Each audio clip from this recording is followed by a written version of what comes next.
E aí, galerinha, beleza? Eu sou o Roberto Tavares. Estou aqui na cozinha de casa aqui, né?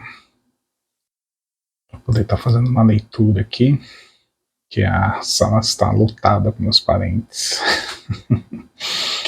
Bom, enfim, vou compartilhar com vocês aqui um livro que eu já iniciei a leitura, mas vou começar do início aqui, tá compartilhando com vocês, né? É um livro do Aziz Abissaber,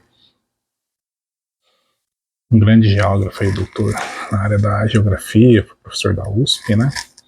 Eu vou começar a fazer aqui a narrativa, ler aqui algumas páginas, tem imagens impressionantes aqui, que a leitura ela coincide com o pensamento do fotógrafo, que o fotógrafo é o Luiz Cláudio Marico, né? Deixa eu começar já a apresentar para vocês, vamos nessa. Então tá aí o livro, Ecossistemas do Brasil, o texto de Aziz Abissaber e as fotos de Luiz Cláudio. Nossa, eu fiquei assim, fascinado, viu? Olha só, aí a mensagem da pessoa que eu comprei o livro, né? Deixa eu ler essa mensagem que eu achei bem interessante. Olá, Roberto, não é Roberta, mas vamos lá. Muito obrigado por sua compra. Espero que desfrute dessa leitura acompanhado de um chá ou um café bem quentinho. Bom, a garrafa de café já está aqui, né? Em um lugar muito agradável. Bom, estou na cozinha de casa. Estando em busca de mais livros, desse outros gêneros, navegue pelo meu catálogo que atualizo diariamente, ou me escreva. Aí tá aqui, né? Quem quiser depois tá acessando, ver se tem algum livro que te interesse aí, né? Esse livro foi cuidadosamente embalado para você, com carinho, Carolina. Então tá aqui, só queria dizer olá, obrigado, outros, boa leitura. Obrigado, Carolina. Vamos ao que interessa. Pessoal, olha essa imagem aqui que foi tirada pelo fotógrafo. Aqui, ó, é a água e aqui é o espelho, tá vendo? Ó? Aqui é o reflexo dessa paisagem aqui. Então aqui é uma área alagada.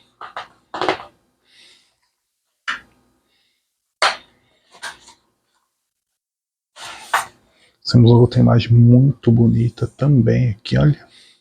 Imagem linda. Ser observada, né? Questão morfoclimática, questão da fauna, da flora, os fungos, as bactérias, tudo que forma essa natureza aqui, esse relevo intemperismo, tudo, tá tudo aí. Aí tá aqui, né, ó, o sumário, né, nota do editor, é o que eu vou ler para vocês. Ecossistemas do Brasil, uma introdução, ecossistema do Brasil, ecossistemas e mini biomas, posicionamento no território. Mas vou para vocês, o Aziz Abissaber faz uma reclassificação do território brasileiro, as questões do relevo, topografia, as paisagens, né? Ele altera totalmente essa questão das classificações do que se chama biomas, né? Vamos lá. Visão do espaço total em microrregião, ecossistemas agrícolas e urbanos se sobrepondo aos naturais. Então eu queria denunciar essa questão agrícola e urbana que está destruindo a natureza. Organização das paisagens inter e subtropical brasileiras, tá aqui, ó, os grandes domínios paisagísticos do Brasil, conhecimento sobre a evolução e a flora do Cretáceo ao Quaternário, a mamemonização versus pedimentação na evolução do relevo do Brasil tropical atlântico, processos derradeiros da mamemonização de vertentes, considerações. O mosaico, eu já falei para vocês que ele fala que a natureza ela é igual ao mosaico, tudo está encaixado, né? Sistema natural, tá da natureza, então do homem, o homem ele destrói esse mosaico. Ecossistema do Brasil e fitogeografia. A fitogeografia é o que estuda o desenvolvimento das plantas no espaço, tá? Ecossistema do Brasil, domínios da natureza, Amazônia, polígono das Caatingas, cerrados dos Chapadões Centrais, matas do Brasil tropical Atlântico, Planalto das Araucárias, pradarias mistas do Rio Grande do Sul, transições e contatos, ecossistemas costeiros das praias e retroterra. Aí o glossário, né? Olha só que paisagem bonita também. O que vem na minha mente era que era totalmente coberto por gelo, houve derretimento das camadas polares, o recuo do oceano, a questão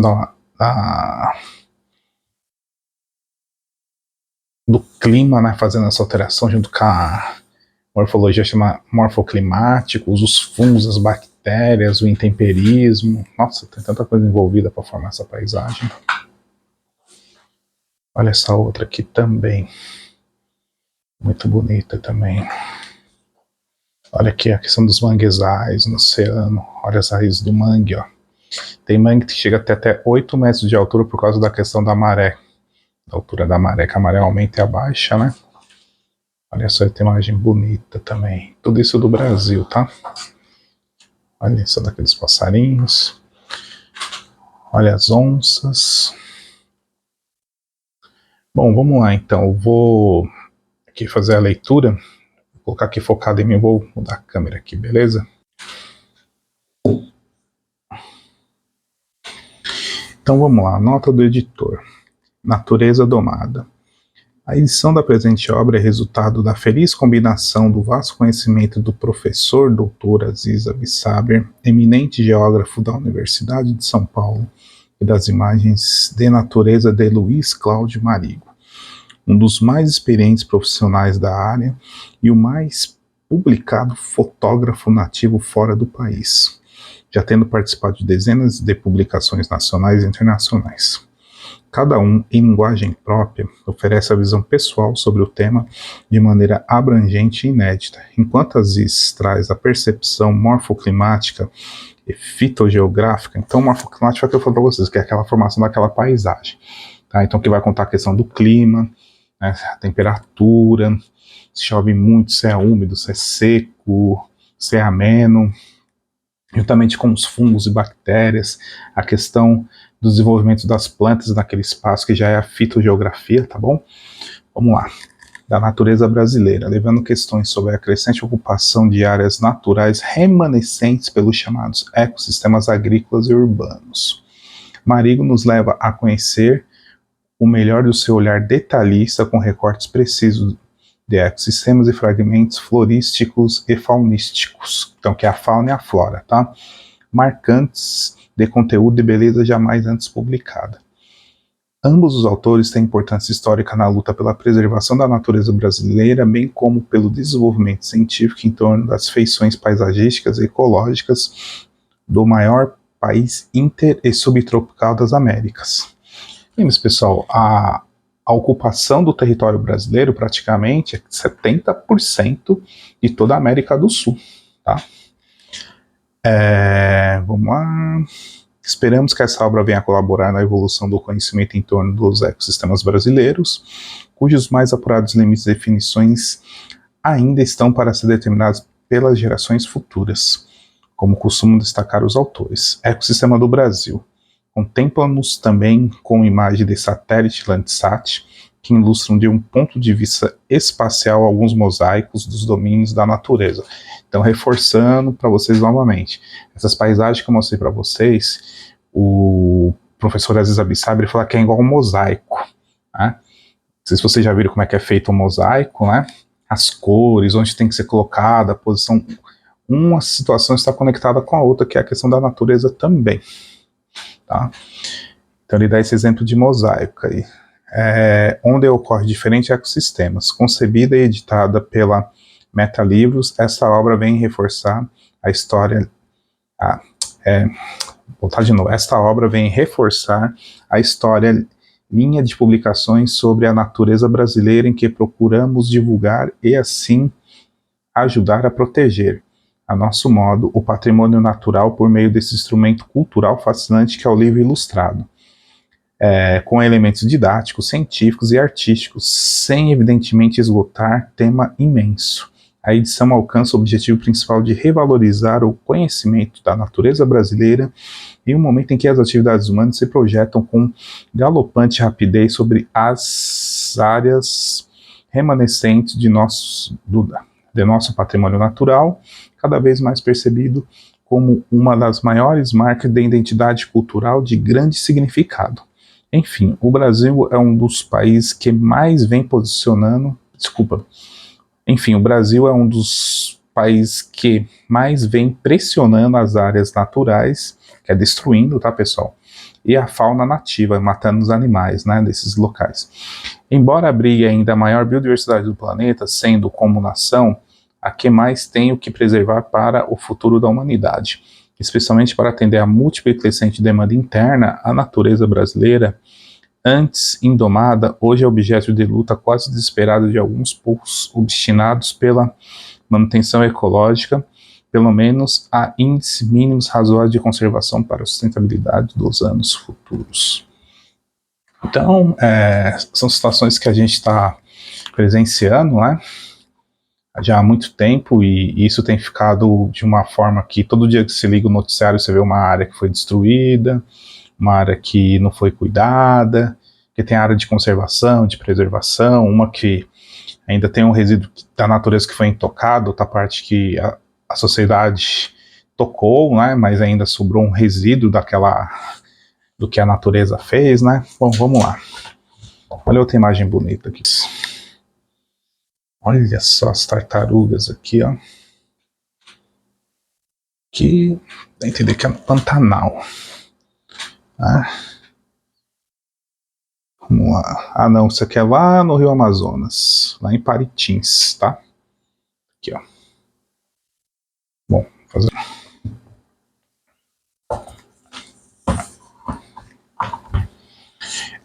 Ecossistema do Brasil, uma introdução. Um livro sobre os ecossistemas do território brasileiro deve começar pela revisão e consolidação do próprio conceito de ecossistema.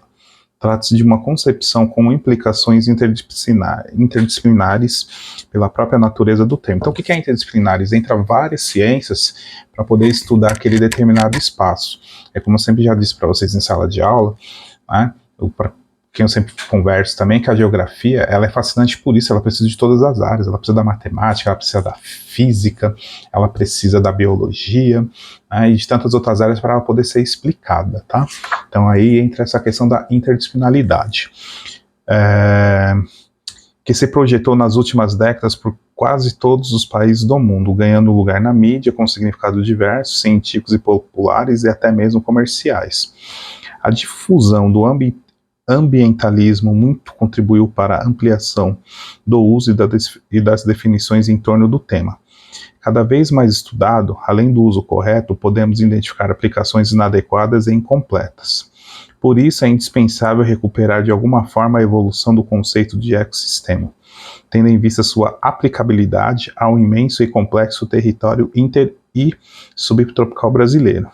Já em 1854, o zoólogo francês Geoffroy Saint-Hilaire havia lembrado que a etologia, do grego ethos, que significa costume, e logos, que é estudo, a ciência que estuda os costumes, o comportamento, deveria incluir o estudo das relações entre o organismo ou o conjunto de organismos e o meio.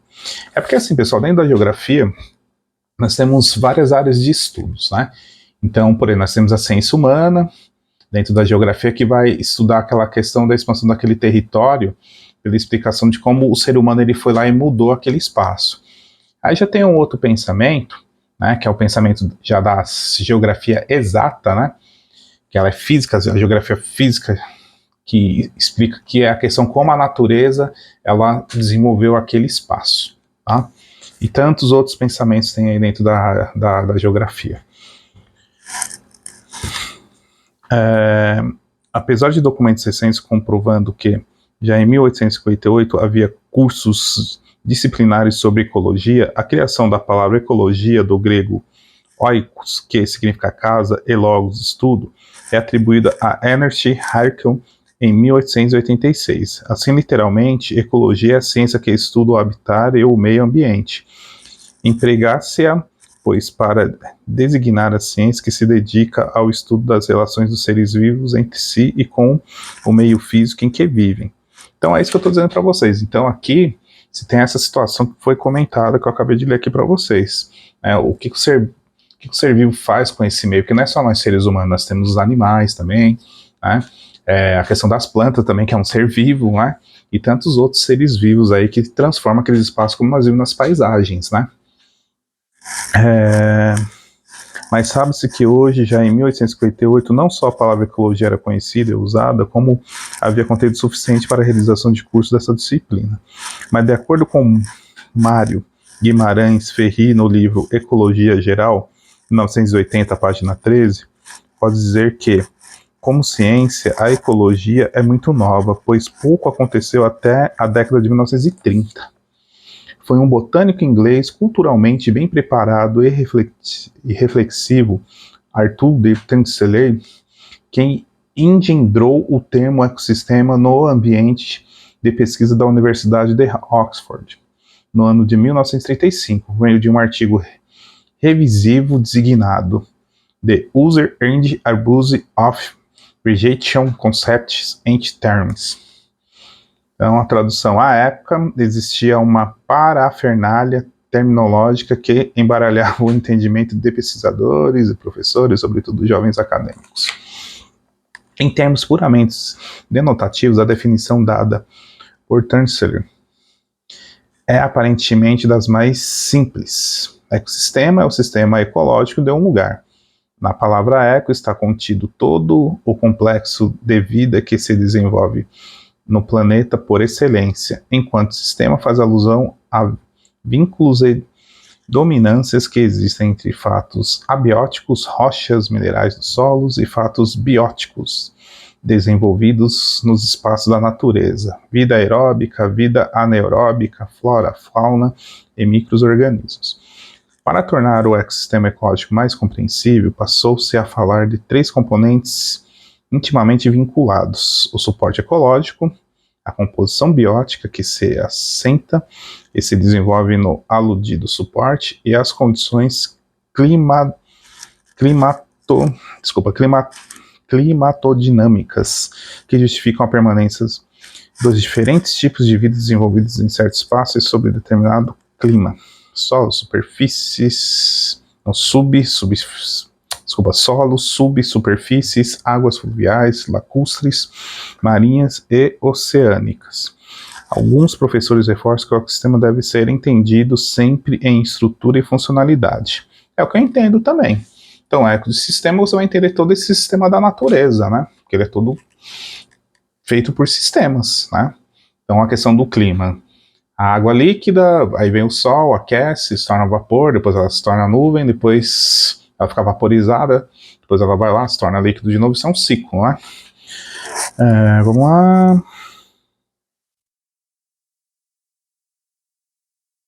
Ao falar em ecossistema em lugar, o grande botânico inglês endereçou o conceito para uma pesquisa sobre o sistema ecológico de um setor típico existente no entremeio de uma paisagem ecológica de certa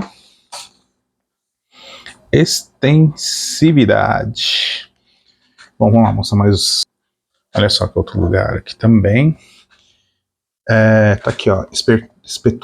Espetacular paisagem de pontões rochosos graníticos no noroeste do Espírito Santo, onde ocorrem bizarras e diversas feições entremeadas por vegetações de rupestres, bioma Parque Nacional dos Pontões Capixabas. Tá aí, ó. Nós temos essas outras duas. Bom, eu vou dividir mais essa leitura aqui com vocês, para poder finalizar aqui, e depois eu vou continuar sozinho aqui a leitura, tá bom? Só para compartilhar um pouquinho aí com vocês aí. Então, por isso que eu falo, a gente vai lendo e vai vindo nosso conhecimento, a gente vai ampliando, a gente vai aprendendo, e é o que a gente sempre fala, a aprendizagem é dessa forma, né? Cada um vai criando a sua técnica, né? Eu vejo cada absurdo na internet que de questão de aprendizagem, você ficar rico e, nossa, não entra nesse detalhe. Bom, o vídeo não é referente a isso, né? Parece que o aprender parece que é algo muito fácil, muito simples, as pessoas não aprendem porque não querem e não funciona bem dessa forma, né? Que você tem que materializar a questão tanto física para cognitiva, para tudo isso aqui dentro trazer a reflexão, fazer o que está correto, o que está errado, a comunicação, nossa, é tanta coisa. Bom, enfim, vamos lá. O autor sabia de antemão que é impossível começar fragmentariamente pelo todo e sem profundidade de tratamento científico interdisciplinar. Então ele quer dizer aqui que ele precisava de outra ciência para poder explicar todas essas situações. Daí, na conceituação, projetou um aconselhamento virtual para envolver todos os aspectos ecossistêmicos de determinada subárea, propósito que somente pode ser efetivado se houver a colaboração de um cientista esclarecido ou egresso de diversos campos, para reunir informações e componentes geomorfológicos e fitogeográficos integráveis sobre o suporte ecológico do ecossistema, a biota vegetal, animal e microorgânica dos pequenos espaços representativos em estudo. Assim como temos referido, é necessário caracterizar as condições das dinâmicas climáticas que possibilitaram a manutenção natural integrada de um espaço da natureza, tornando-se o cuidado necessário para desdobrar observações similares ao longo do espaço horizontal e em face de estratificação orográfica. Henrique Walter, no excelente estudo projetado para um tratado de ecologia global sobre o título de vegetação em zonas climáticas, organizou uma representação diagnóstica da hierarquia das unidades ecológicas, maiores ou menores. Diz o autor que seu esquema forma as bases da nossa classificação da geobiosfera. As unidades ecológicas são reais. Justamente como o médico só pode examinar e tratar de indivíduos vivos e não tipos de ser humano, assim é o ecologista. Não pode realizar mediações e pesquisas a não ser nos ecossistemas reais. Jamais poderá fazê-lo com base em unidades ou modelos abstratos. Tais modelos são composições criadas no papel, baixadas na experiência acumuladas e partindo em determinadas condições. Então aqui, pessoal, já deixou claro, não tem... tem que ser algo concreto, né, nessa questão da biologia aqui. Isso aqui deixou bem claro aqui, essa parte aqui, né? O ecologista tem que pensar nessa questão, não é numa possível, mas sim no que é real, que é possível estar ali acontecendo. Quando se fala em um lugar, não existe a conotação de um ponto de uma região qualquer, mas na acepção dada pelo botânico inglês, existe a preocupação de realizar pesquisas integradas em determinado espaço escolhido pela continuidade fitofisionômica, ou seja, a garantia de representatividade em um espaço maior da natureza regional. O sítio escolhido para uma pesquisa integrada é verticalizada de um ecossistema e uma tarefa prévia, que pressupõe grande discernimento.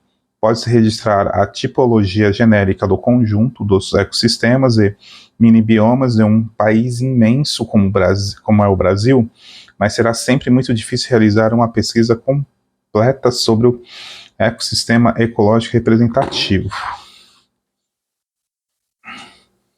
Vamos lá ler essa última parte, compartilhar com vocês aqui, de novo a imagem.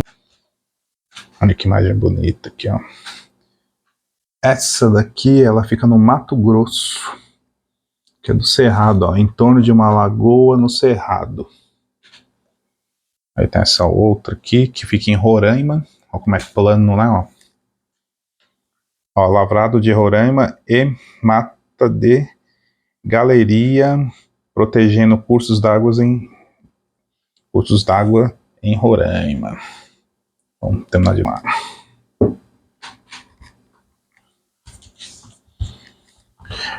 Domínios ou biomas dotados de complexas paisagens primárias remanescentes.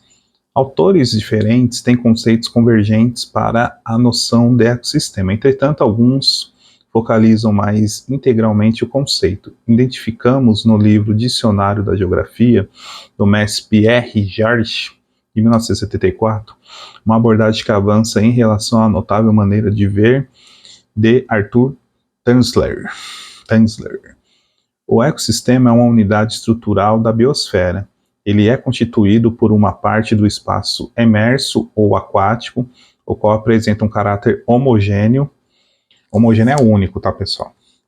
do ponto de vista topográfico, microclimático, botânico, zoológico, hidrológico e geológico. O sentido de um ecossistema decorre de uma série de ciclos, o energético, como o da luz solar, da água, ciclo dos componentes múltiplos, ciclo do ozônio e do carbono. A hierarquização dos seres viventes se dá em função do seu tipo de alimentação, formando a chamada cadeia trófica ou alimentar.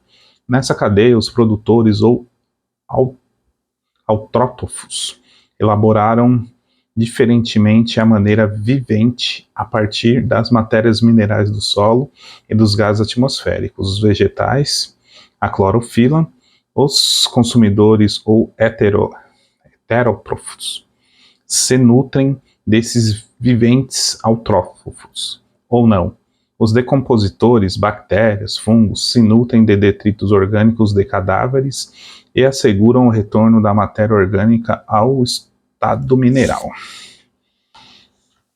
Tendo por base o que se conhece sobre os espaços ecológicos primários dos domínios morfoclimáticos e fitogeográficos brasileiros, é possível escolher os locais mais adequados para estudos detalhados de ecossistemas representativos, independentemente de se concentrar em quadrângulos localizados de difícil acesso, o caso da Amazônia, pode-se ter como certo a validade relativa da pesquisa para determinado entorno, marcado pela similitude e continentalidade geográfica.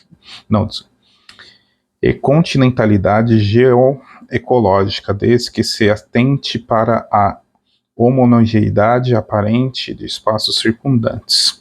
O estabelecimento do tamanho do espaço no lugar escolhido para a pesquisa interdisciplinar é um procedimento metodológico que, por si só, constitui uma investigação preliminar.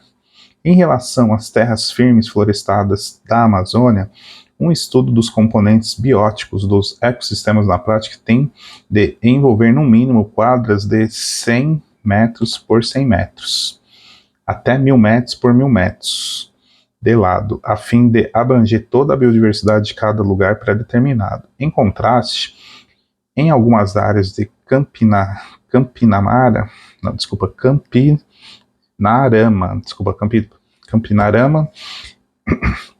em função da presença de espécies arbóreas mais homogêneas, bastariam quadros de 50 metros por 50 de lado.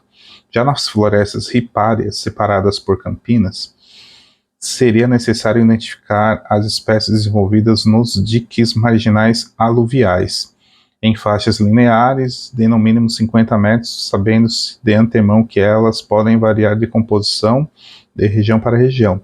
Nos igapós ocupados por espécies arbóreas resistentes à lâmina d'água basal, a identificação das espécies arbóreas centrais ou laterais deveria ter abrangência de no mínimo de 200 metros no eixo maior. Pessoal, então isso aqui que eu estou lendo para vocês, resumir que é o seguinte, então aqui é a indicação de como devem ser feitas as pesquisas, como você deve ter uma área mínima e máxima, né, e as posições têm que ser feitas. Deixa eu mostrar uma figura aqui lá. Essa daqui é uma formiga tocandeira. Então o nome dela é científico Paraponera clavata, na floresta amazônica de terra firme. As formigas também papel primordial aí para a vida, né? Em contraste flagrante nas encostas das serranias florestadas do Brasil tropical atlântico, modelo Serra do Mar, a identificação dos componentes da vida vegetal deveria sempre se desdobrar em quadras de pé de serra, meia serra, frente e cimeira de escarpas e grutões sombrios, assim como em paredes de pão de açúcar, dedos de Deus, e eventuais pedras lisas e bordos de cachoeiras ou corredeiras. No que tange aos sertões do Nordeste seco, domínio tropical semiárido do Brasil, o estudo da flora apresenta problemas bem diferentes. Ocorrendo vegetação semiaberta por grandes espaços, foi sempre mais fácil inventariar a biota vegetal. além do fato de que os sertanejos, habitantes das caatingas, possuem conhecimentos vividos de quase totalidade das espécies vegetais ocorrentes nos mais diversos quadrantes da região.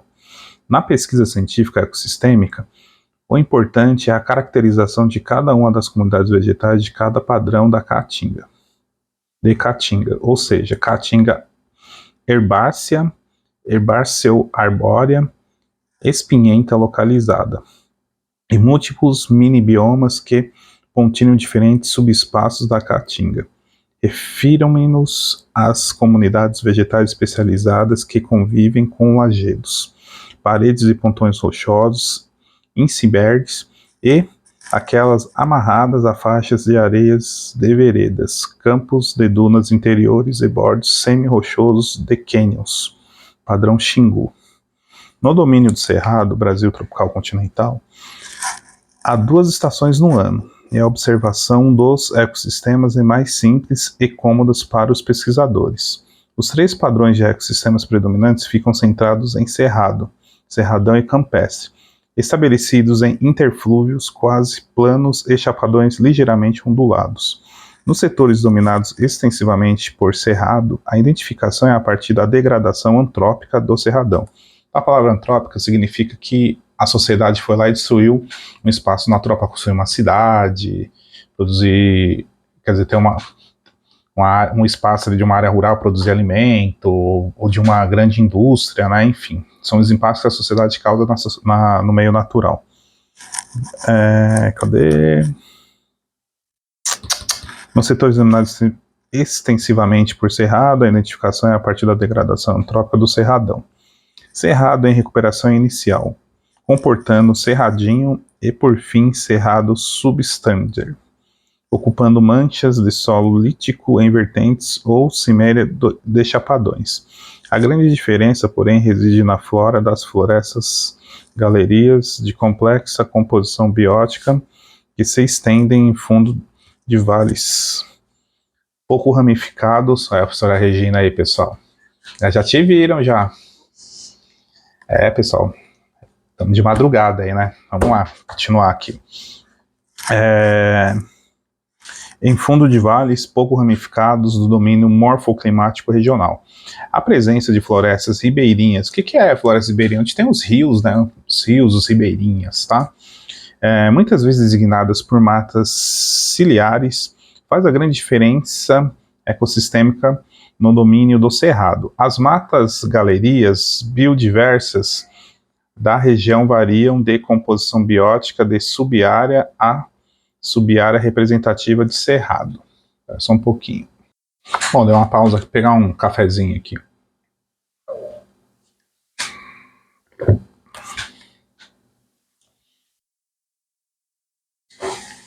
Bom, vamos lá.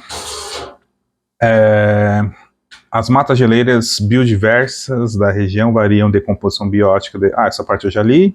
Ainda que estejam presentes em burutis e buritiranas, nos mais diversos setores dos planaltos interiores, assim como em enclaves ou redutos de cerrado ou campestre, extraplanalto central, os componentes florísticos bióticos apresentam diferenças ponderáveis, quer se considerem as florestas ripárias de além ou aquém do planalto dos Perecis, quer a região do Lavrado em Roraima, quer o centro-norte de Minas Gerais, diferenças mais pronunciadas ainda de ecossistemas. De localização eventual são os capões de matas biodiversas ocorrentes em manchas de solos tropicais mais ricos ou em áreas regadas por olhos d'água. Nos estudos de campo de cada um desses ecossistemas, completamente complementares ou anômalos, existente no domínio morfoclimático e fitogeográfico do Cerrado, basta o reconhecimento de espaços típicos de quadras de 100 metros a 100 metros de lado. Seja no Cerrado, Cerradão, Campestre ou grandes capões designados Capão e Mato Grosso de Goiás, da macro-região da distribuição do Cerrado do Brasil. Então, macro é grande, é enorme, uma enorme região aí, né?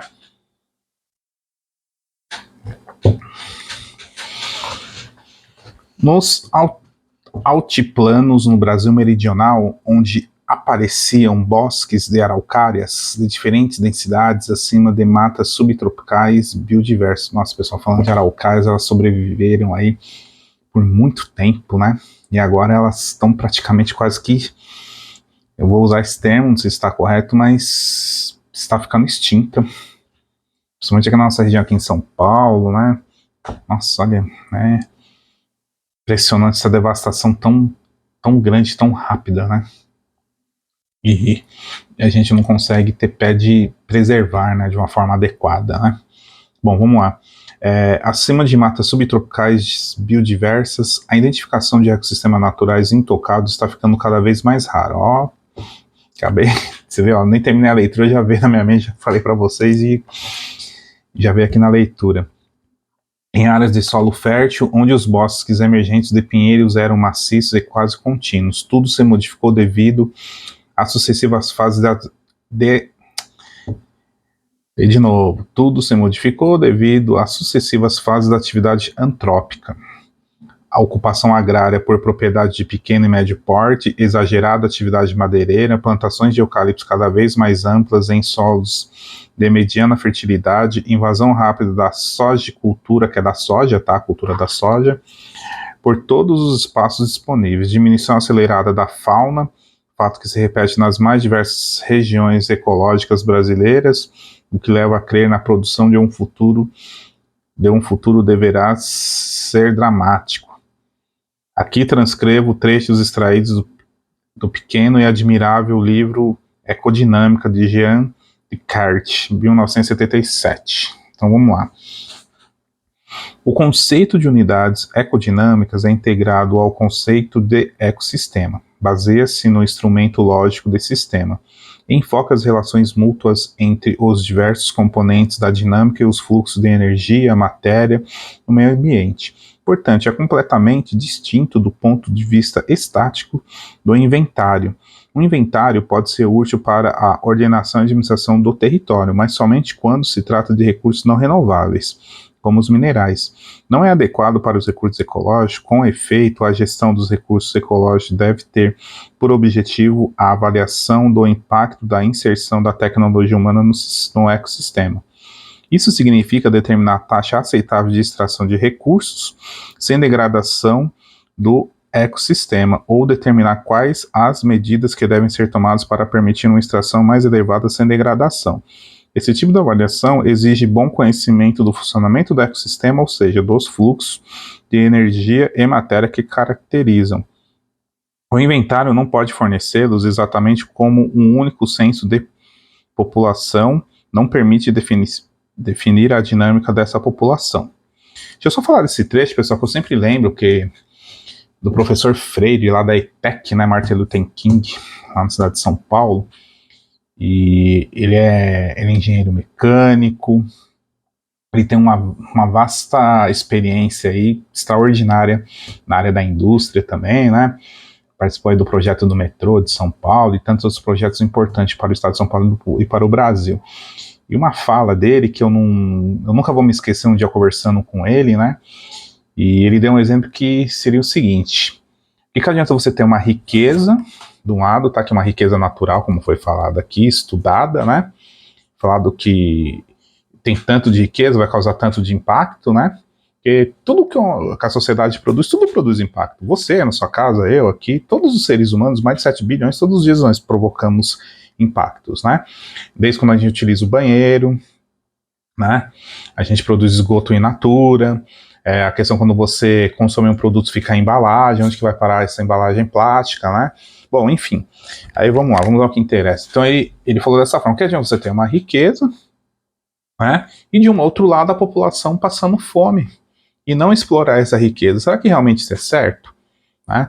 Porque se tiver estudos sérios e se você explorar a natureza de uma forma adequada, você diminui esses impactos. Eu só estou trazendo uma reflexão, eu não estou falando se está certo ou errado, mas estou falando uma reflexão que ele trouxe, né, no dia dessa discussão e que eu levo comigo até hoje. Isso já se passou mais de 10 anos aí, né? Então a gente tem que avaliar essa situação. É o que está acontecendo lá no na região norte do Brasil, que por onde foi descoberta aí uma grande quantidade de bilhões de barris de petróleo, né? E que a Guiana está explorando isso e está se desenvolvendo. E nós ainda estamos aqui no debate na questão ambiental que se o petróleo acabar escapando, como é que vai ser feito? Poxa, tem toda uma estrutura, uma expertise já da Petrobras enquanto a isso, né? E aí, o que a gente vai decidir? Esequibo está lá. Aquela região de Esequibo lá nessa região está lá explorando, né? E assim, a cidade cresceu de uma forma extraordinária. Lógico, tem aquela questão que é assim, tecnologia, avanço e destruição. Mas qual é o impacto está causando lá negativo lá para essa região de Esequibo, lá na Guiana, né? Então é uma situação que tem que ser vista, né? E eu concordo muito com essa fala do professor Frei, que a gente tem que avaliar sim, e se tiver que explorar, e que infelizmente vai ter um impacto negativo, né?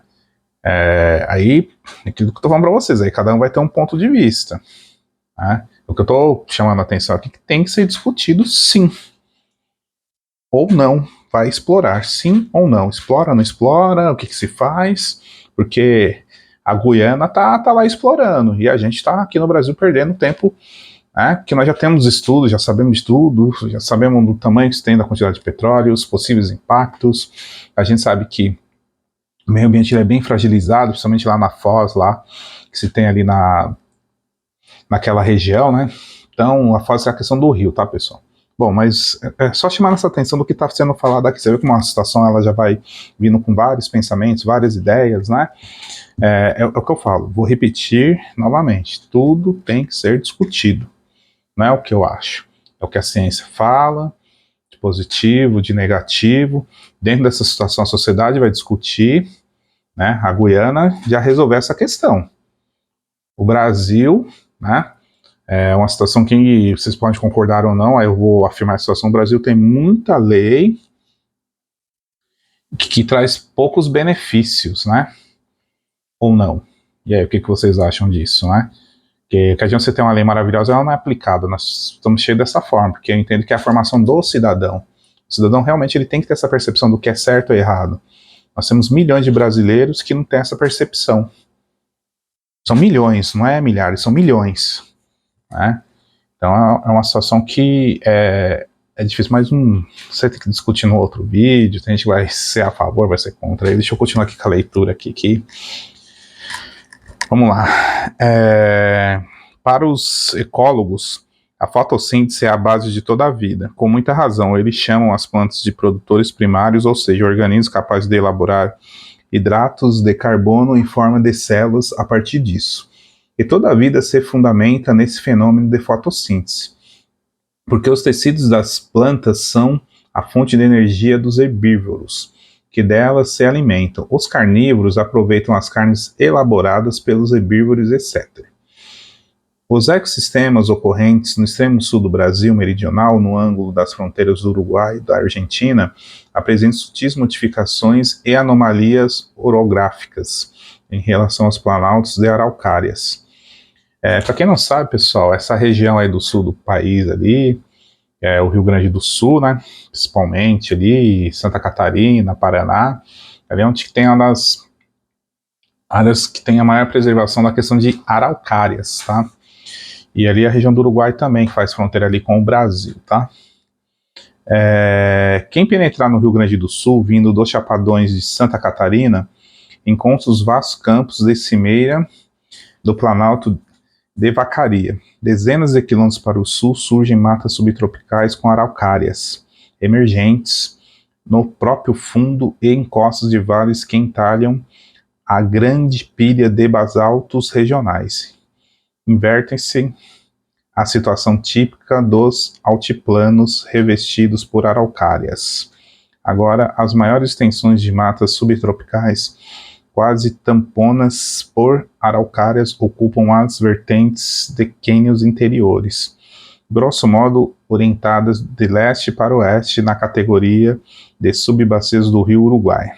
A grande modificação ecossistêmica, porém, acontece na faixa leste-oeste e acidentada da Serra Gaúcha, que se estende de Taquara até pouco além de Santa Maria, da Boca do Monte.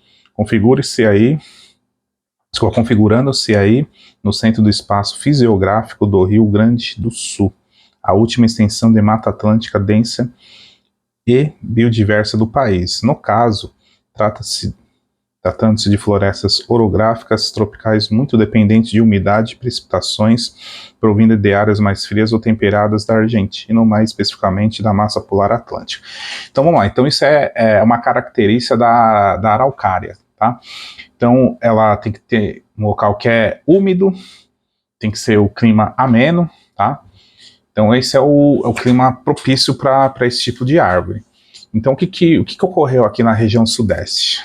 A vegetação da Mata Atlântica praticamente foi destruída, nós temos resíduos aí, né? E isso muda o clima dessas regiões, né? E essa árvore consegue sobreviver? Ela consegue se adaptar nesse curto espaço de tempo? Não. Elas estão morrendo, elas estão sendo destruídas. Aqui na cidade de Franco da Rocha, eu presenciei uma situação que o poder público ficou a desejar, não se movimentou, fizeram um loteamento, tiraram acho que mais ou menos entre 200 a 300 araucárias aí, né? E a gente sabe que é crime, né? Enfim, fiz um vídeo, demonstrei, fiz a minha parte, mas eu não tive força suficiente para poder evitar, né, que esse loteamento ele prosseguisse com essa destruição aí, tá? Depois dá uma olhada em algum vídeo que eu tenha falando sobre isso aí. Vamos lá. Baseado no conceito original de Arthur Tensler, podem-se alertar grupos de pesquisadores especializados sobre a originalidade e o monstruário dos ecossistemas brasileiros da Terra Gaúcha. Para conseguir fazer pesquisas metódicas e abrangentes em amostras representativas de ecossistemas meridionais do território brasileiro, é conveniente selecionar espaços, observar os suportes ecológicos, analisar os componentes bióticos, vegetais, animais e micro-organismos, além de caracterizar a dinâmica climática mantenedora em âmbito regional. Olha a tua imagem bonita aqui, ó. Eu vou encerrar com ela com você. Olha aí, tá vendo?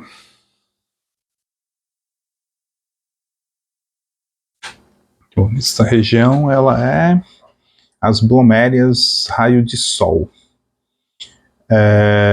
Em setor de rupestre, bioma no alto da Serra do Sincorá, Chapada Diamantina, lá na Bahia.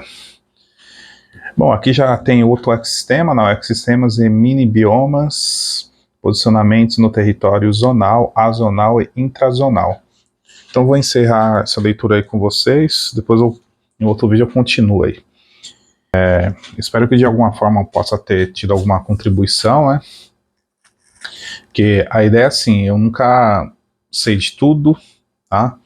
A ideia é sempre propor discussões, trazer conhecimento, discutir se você concorda, se você não concorda, por qual motivo, né? E conhecimento é isso, né? É ler. Ler, reflexão, estudo. Eu não acho nada. Tudo que eu entendo tá aqui, ó. Para trazer para a discussão. A gente sabe que a questão do senso comum, ela pode ser importante em algumas situações, mas outras não. Nós estamos no ano de 2025, ó. Hoje é dia... Agora está de madrugada, então já é dia 16 de janeiro. Estou aqui, ó, ampliando o meu conhecimento. É o convite que eu sempre faço para todas as pessoas, né? Estude, compreenda o tema. Não bate boca, você pode argumentar. Tem situações que fica difícil, né? Por mais que você cite a questão de conhecimento. Bom, galera, então é isso, tá? Só estendendo aí um pouquinho aí para falar o que é os estudos do professor, doutor Aziz Abissaber, professor da USP, tá? Essas fotografias aqui maravilhosas aqui do autor, deixa eu só lembrar aqui o nome dele. Tá aqui, ó, o Luiz Cláudio Marigo.